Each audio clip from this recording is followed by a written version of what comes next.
Thank you, Bill, and welcome everybody from Las Vegas. This is another edition of Eavesdropping, and I am Spencer Wise. I'm so glad you could stop by from wherever you listen to us across the breadth and scope of this great nation, parts of Canada, and parts of Mexico. My guest today is Russell Van Brocklin, known to many as the dyslexia professor.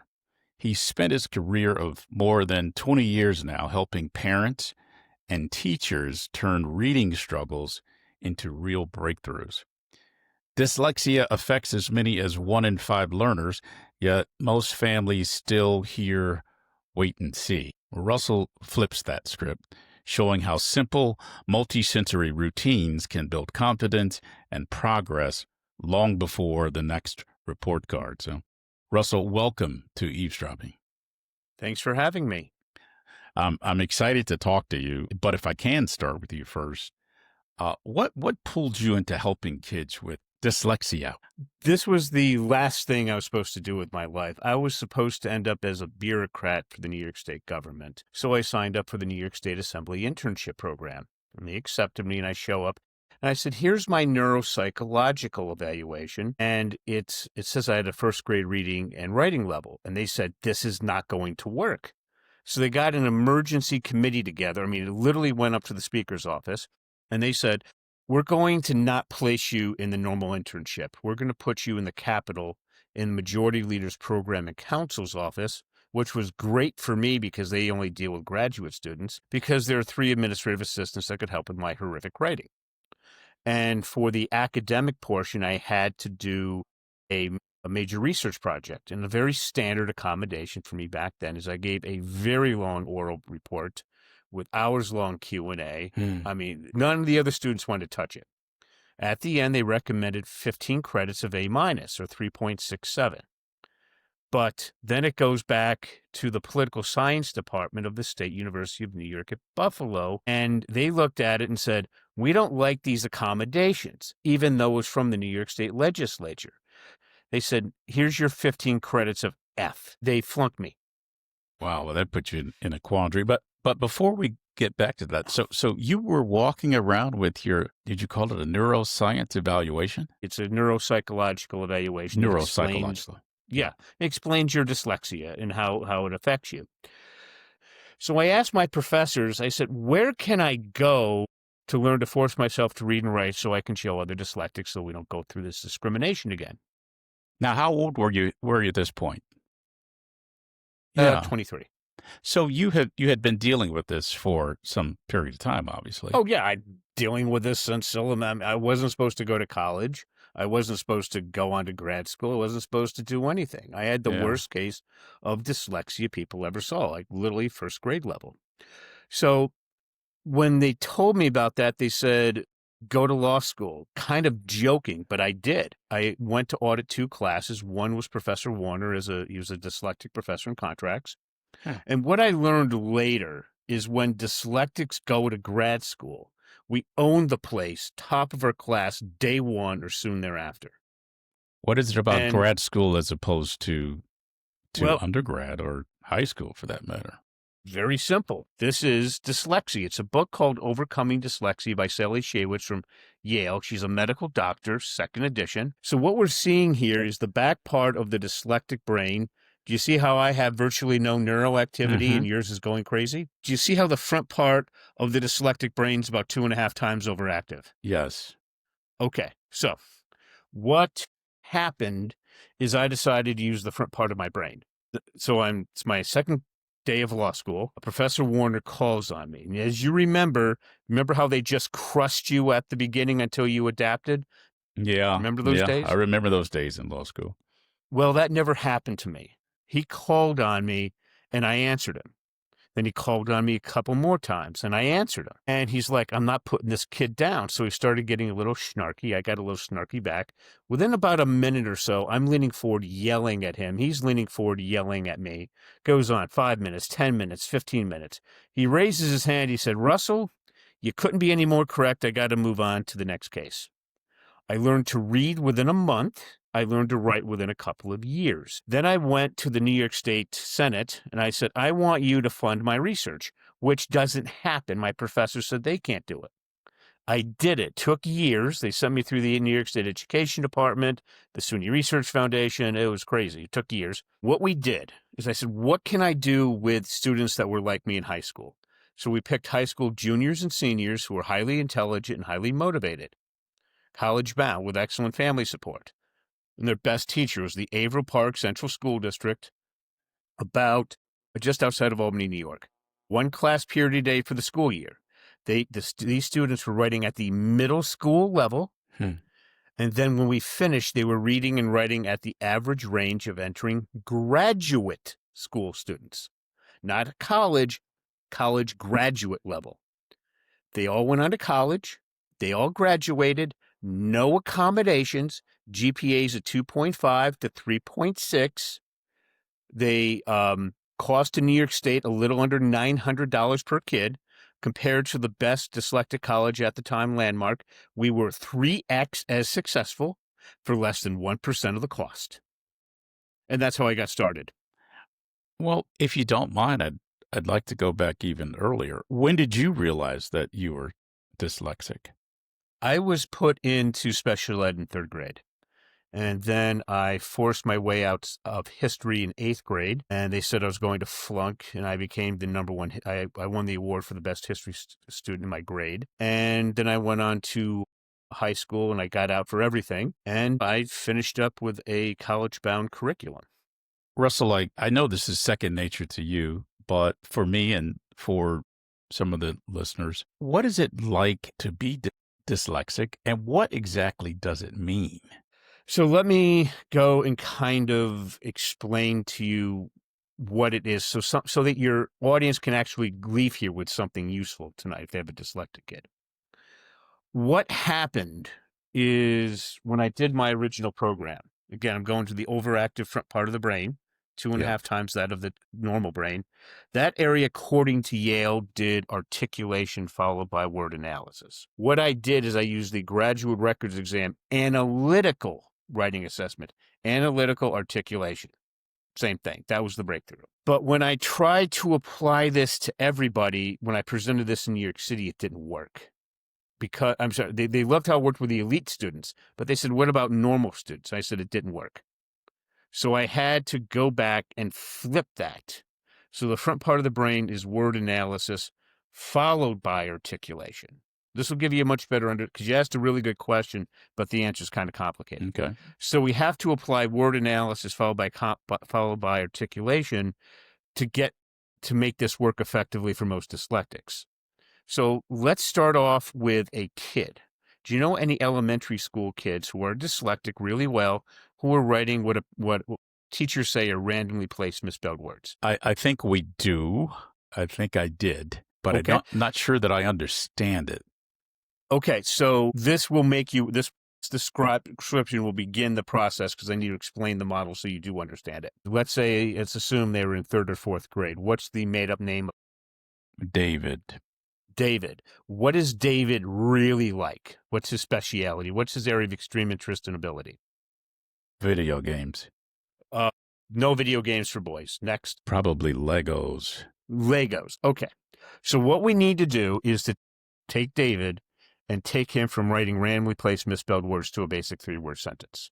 So the first thing that we do is we have you write 10 things that David really likes and 10 things he really dislikes. I ban video games from boys because it just doesn't work. So then what we do is we have you type out on a real keyboard, not an iPad, not an iPhone, not handwriting, but on a real keyboard.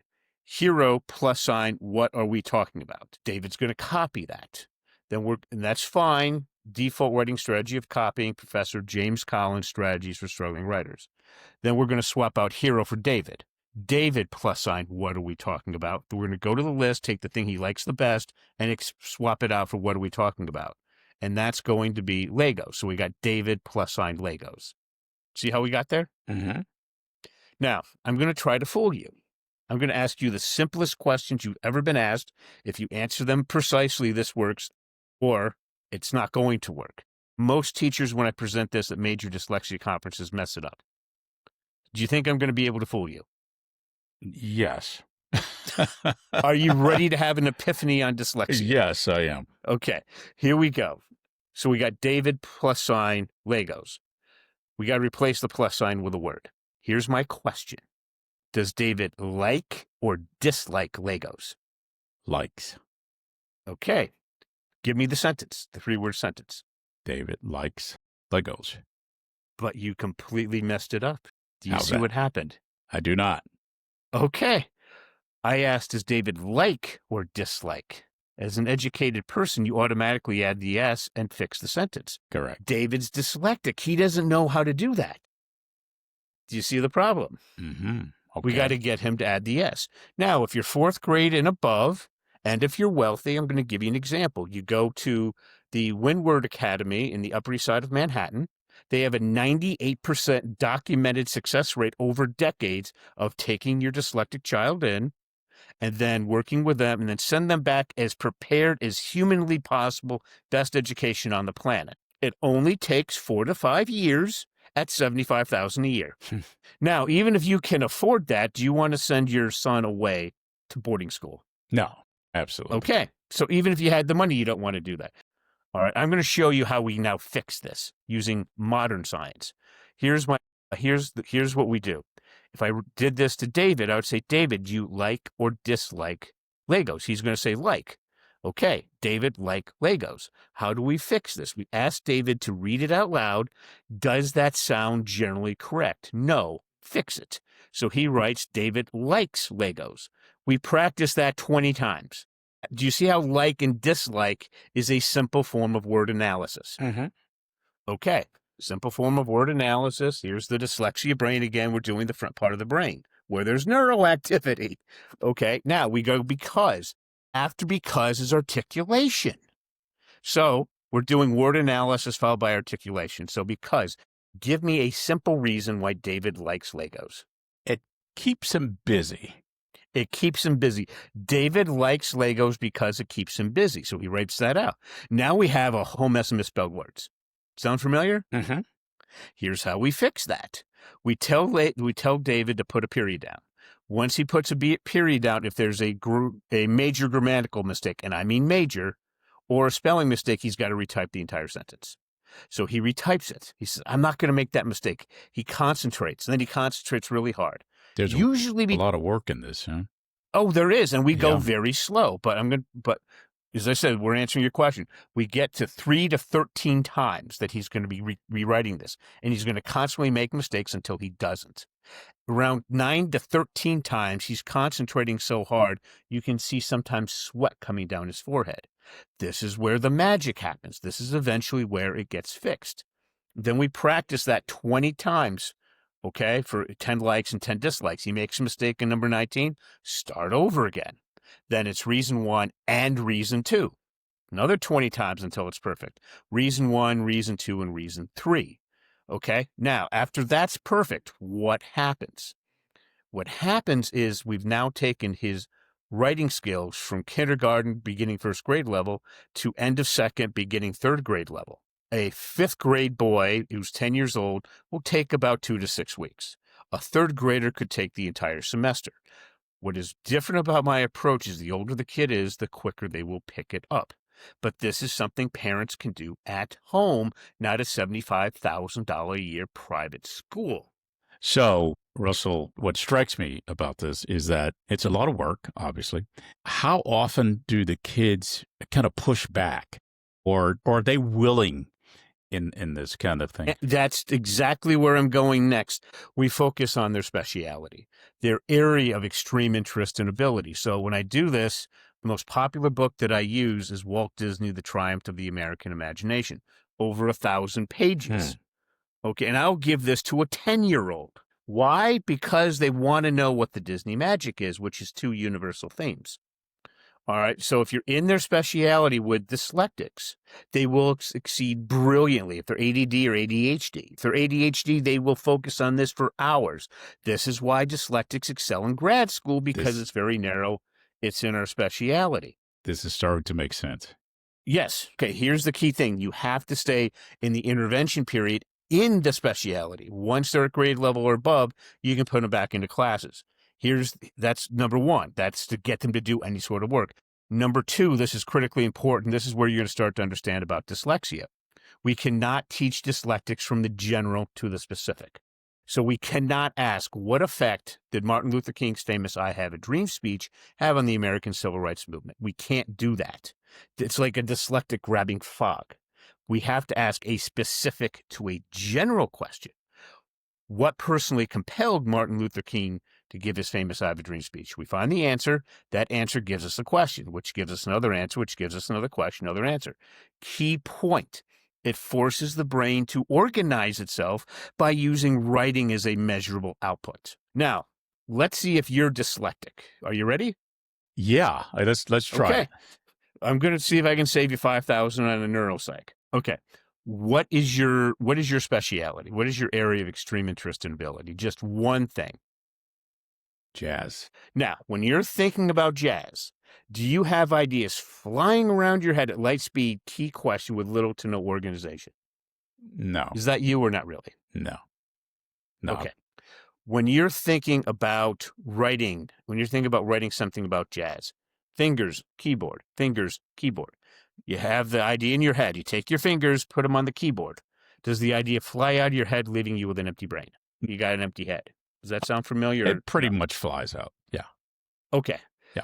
So you have one of the more unusual things. Normally people who will answer yes, no, or yes, yes, but not no, yes. So there are indications that you may, in fact, be dyslexic. Wow. I think most people think of dyslexia as people reversing letters, right? And not being able and superimposing letters. I mean, that's obviously the simplistic, but it's much more than that, is what we're learning. Right. Word analysis followed by articulation. Now, you may ask, how effective is that? I'm going to give you an example of read. I'm writing a book now called Literacy and Reading Dyslexia Turnaround. It's about Kimberly, a homeschooling mom. I met her December 27th, 2024. She just had Reed tested. Okay, she spent $700 to have the state of Ohio test him. Reed was scoring at the beginning part of third grade. He was supposed to increase by around 2.2 points if he was in public school for the rest of the school year. That didn't happen. He increased by 20 points, over 7 times faster than expected. It's not like Kimberly was working him 8 hours a day on this. She was doing 3 half-hour sessions a week. Most parents do 10 to 15 minutes a night. At the end, Reed was scoring above average. In reading, he was in the 65th percentile from the 11th. Last summer, 2025, Reed's friends came to him. They said, Reed, we want you in public school to be with us socially. Well, if Reed tried that in January, he would have been placed in special ed. Nobody could help. He would have been a very miserable kid. But because his mother did what every parent dreams of, he went into class, and he's doing just fine. He's at grade level, a little bit above, actually. So that's how powerful this is. You don't need to spend $75,000 a year for 4 or 5 years.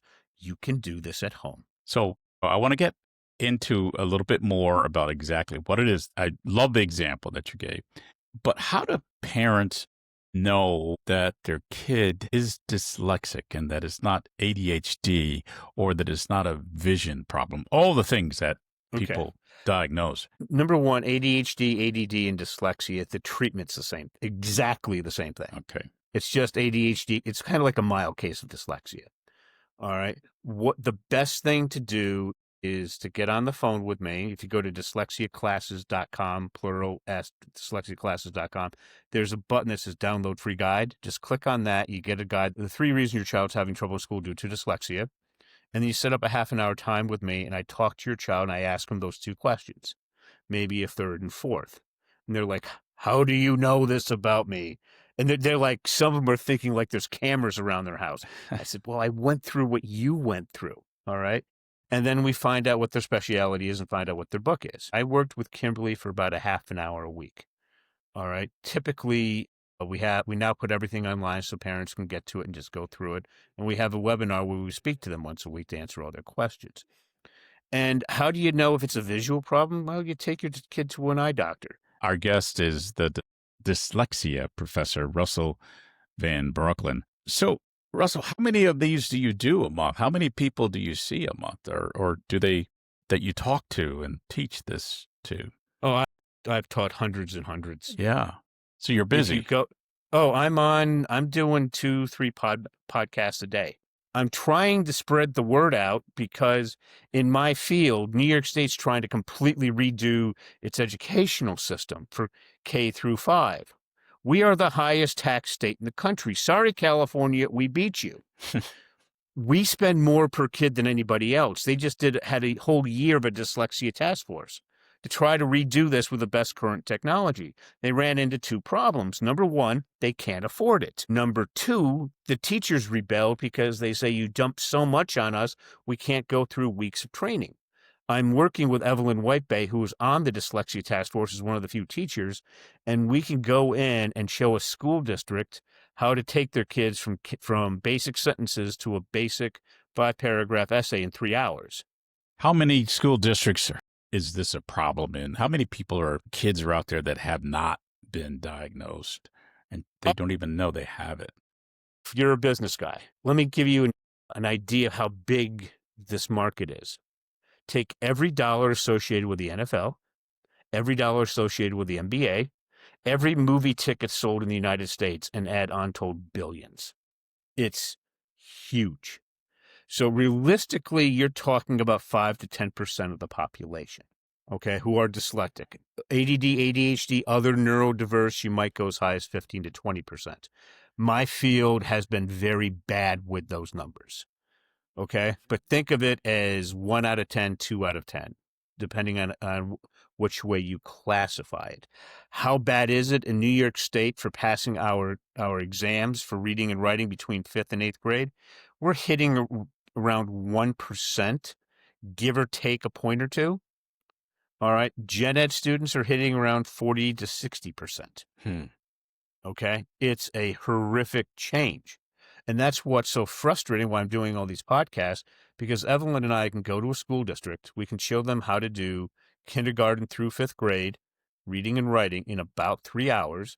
And then we can do 6th grade through high school in about another 3, one day. We don't need years of training to teach teachers how to do this because they already know how. We're just showing them a more effective way of doing it. What's the biggest block? Why isn't everybody doing this? Why isn't every school district embracing this? Why isn't every parent signing up to learn how to do this at home?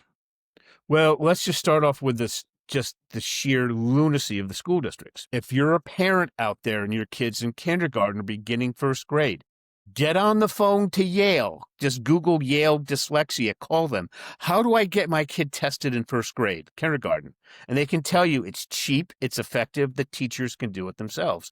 Then once you have that, Yale, how do we teach my kid to read and write through the end of 3rd grade? And they will tell you.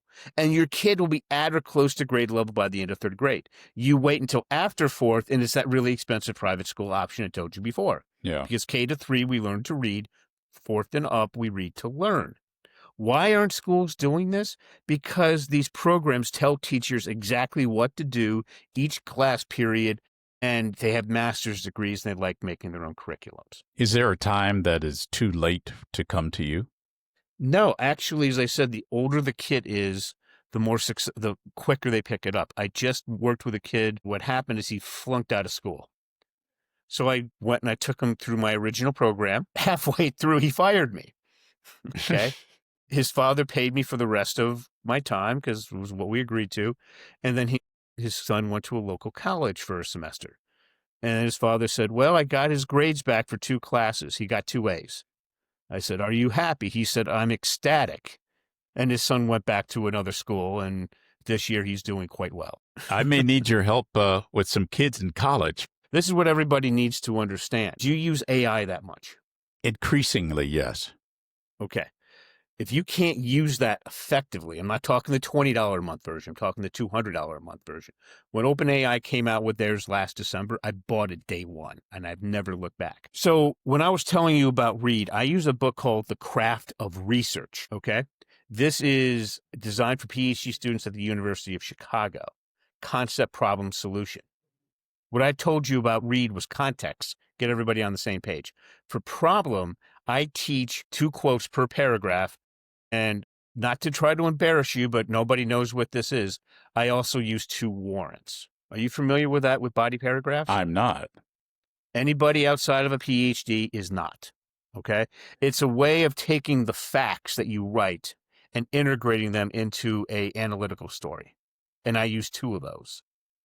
Reed is now starting he already knows how to find quotes. He's now learning to find 2 quotes at the beginning and end for each paragraph, beginning of the book, end of the book, and then finding the best ones. And he'll learn warrants and a few other steps. Then he'll be writing body paragraphs at least at the senior year high school level. He's going to blow right past all of his classmates, and then we're going to get into solution. My solution is so advanced because that's what the craft of research is all about. It says if you can't write something where the reader learns something substantive, don't write the paper, which pretty much eliminates almost all high school and undergrad papers in the United States, even at the Ivy League. What that says is I want you to imagine Romeo and Juliet writing a paper on that is truly original at the graduate school level. And the teacher learns something very substantive. It's been reduced to a formula. Yeah, I think I could use that for either a PhD dissertation or just a college level essay. People could use it for a lot of different reasons. Right. But the key thing is you get out. I'll give you an example. I had a student who graduated, not this past year, but the year before. He gets out. He hates AI. Can't stand it.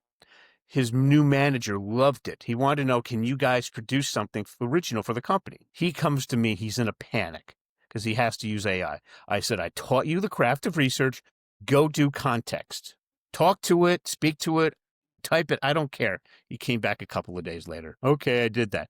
Go do problem. He comes back a few days later. I hate this. I said, welcome to the grown-up world. So then he went and did solution. His boss is flipping through. Nah, I can't do anything. He spotted something my former student came up with. He said, we know we had a problem with this for years. It was a little thing, but, something it was an itch they wanted scratched. He gave them a solution in a 5-paragraph essay. Within a week, he is training AI to his peers.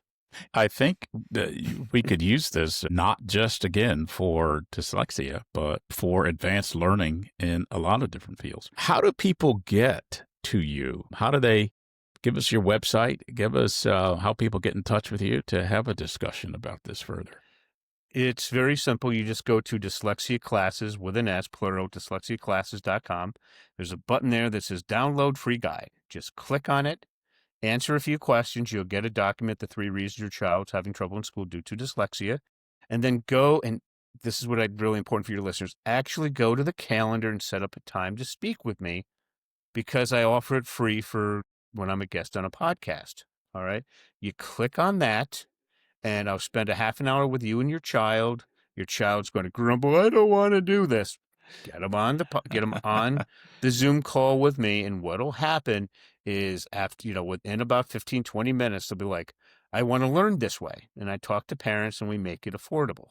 So these are this is especially for listeners of eavesdropping. Russell, thank you so much. We learned a great deal, a lot of information. I'd love to have you back. I hope you'll become a friend of the show. There's just so much information to learn and to keep exploring.